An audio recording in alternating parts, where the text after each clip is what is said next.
Hi, my name is Tim Boitouzer. I'm CEO and founder of Woodoo.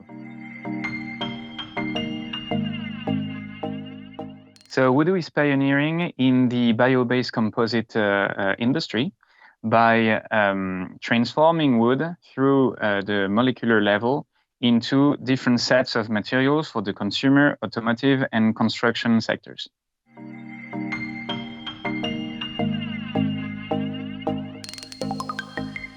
So Woodoo has won 41 awards and also holds 44 patents internationally. So we've been doing a great job in the past years to stand out as a climate tech and deep tech at the forefront of the European ecosystem.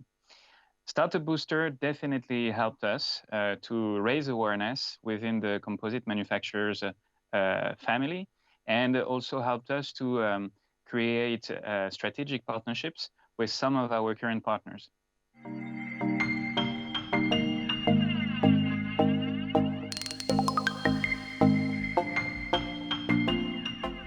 The Startup Booster competition, I believe, is the Nobel Prize of startups working in the composite industry.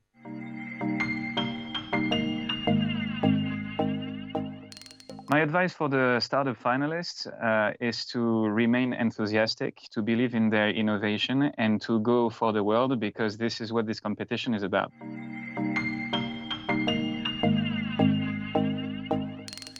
In 5 years, Woodoo would have finished its IPO. We'll be around 1,000 people in the company. We will have a footprint internationally in Europe, the United States, and lastly, Asia. We would have clients in all our 3 verticals, which are the consumer, mobility, and construction sectors. And we would drastically contribute to reducing GHG emissions for the sake of the environmental performance of industry.